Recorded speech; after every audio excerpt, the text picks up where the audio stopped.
Bismillahirrahmanirrahim. Assalamu alaikum class 3. I hope you all are fine. It's time for your science class and today's topic is growth of plants. जैसा कि आप सबको पता है कि unit number 2 में हमने life cycle of different animals के बारे में स्टडी किया कि कौन कौन सी स्टेजेस से गुजर के डिफरेंट एनिमल्स ग्रो करते हैं, कम्प्लीटली ग्रो करते हैं, एडल्ट फेज़ में आते हैं। इसी तरह से क्योंकि हमने ये भी पढ़ा है कि प्लांट्स भी लिविंग थिंग्स में आते हैं, तो इस यूनिट में हम लिविंग थिंग्स के बारे की ग्रोथ के बारे में स्टडी कर रहे थे।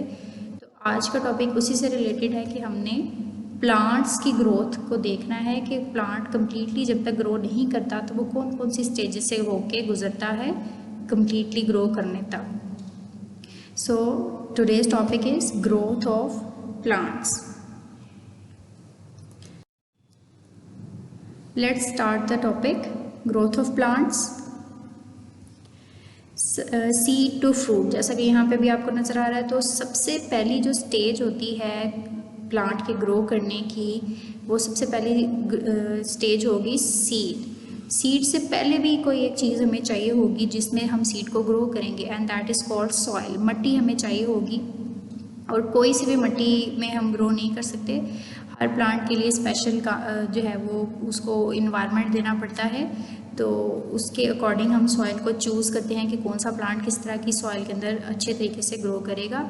सो सबसे पहला हमें देखना पड़ता है, सबसे पहली रिक्वायरमेंट हमारी है सॉइल। हमें मिट्टी चाहिए होती है, देन सीड्स को हमने उस सॉइल में ग्रो करना है, हमने उसमें सो कर देना है, उनको बो देना है उसमें। देन उनको हम पानी देते हैं, उसको एक मखसूस टेम्परेचर पे रखते हैं, हम उसको उसकी फूड न्यूट्रिएंट्स वगैरह प्रोवाइड करते हैं, सनलाइट उसको प्रोवाइड करते हैं। देन वो ऐसा ऐसा ग्रो करना शुरू करता है सीड, और सीड के साथ छोटी सी उसकी रूट्स निकलना शुरू हो जाती हैं, छोटी सी उसकी शूट निकल आती है, कुछ पत्ते उसके ऊपर लग जाते हैं, लीव्स नज़र आना शुरू हो जाते हैं। इस कंडीशन में हम उस प्लांट को स्प्राउट कहेंगे या फिर इसको सीडलिंग भी कह सकते हैं, जब उसके साथ थोड़ी सी रूट्स और थोड़ी सी शूट्स नज़र आना शुरू हो जाएँ।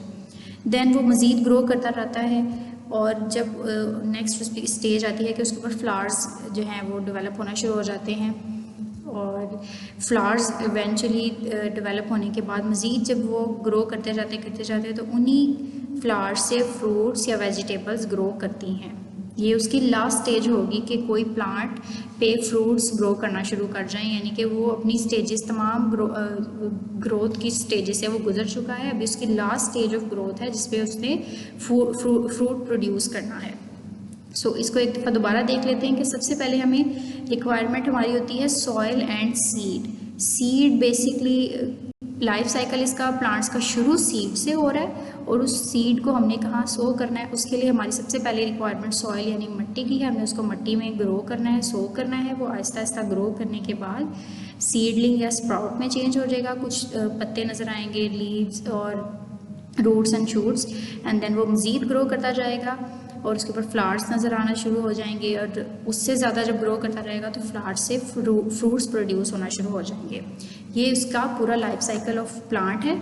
इसके लिए जो रिक्वायरमेंट्स होती हैं वो देख लेते हैं। सबसे पहले हमें सनलाइट, एक प्रॉपर टेम्परेचर उसका देखना पड़ता है, ह्यूमिडिटी यानी कि उसको पानी की ज़रूरत, कितने पानी की ज़रूरत है, ज़्यादा की, नॉर्मल की या बहुत कम पानी की, सनलाइट कैसी चाहिए, उसको टेम्परेचर कितना चाहिए, उसको गर्मी चाहिए, सर्दी चाहिए, किस तरह का टेम्परेचर उसको चाहिए, और उसको कौन कौन सी फूड चाहिए, न्यूट्रिएंट्स क्या क्या चाहिए, ये सारी चीज़ें हमें देखनी पड़ती हैं प्लांट्स को ग्रो करने के लिए। नेक्स्ट, कुछ प्लांट्स ऐसे होते हैं कि उनके लिए सीड को सो नहीं करना पड़ता, बल्कि हम उसके ही प्लांट का कुछ हिस्सा अगर हम कट करके उसको कहीं दूसरी जगह पे उसको बो देते हैं, किसी दूसरी जगह पे उसको प्लांट कर देते हैं, तो वो वहाँ से दोबारा ग्रो करना शुरू कर जाता है, एक नया पौधा ग्रो करना शुरू कर जाता है। For example, grow rose plant with cuttings. जैसे कि गुलाब का फूल है, उसकी आप टहनी किसी मखसूस पॉइंट से अगर आप उसको कट करके दूसरी जगह पे उसको प्लांट कर दोगे तो वहाँ से एक नया रोज़ प्लांट निकल आना शुरू हो जाएगा। जैसे यहाँ पे पिक्चर में नज़र आ रहा है कि एक ऑलरेडी एग्जिस्टिंग है रोज़ प्लांट, उसने यहाँ से कट किया है, उसकी एक ब्रांच को कट करेंगे, देन उसको कहीं सॉइल में दोबारा से उसको प्लांट कर देंगे, और आहिस्ता आहिस्ता से उसमें से दोबारा से एक नया पौधा निकल आना शुरू हो जाएगा।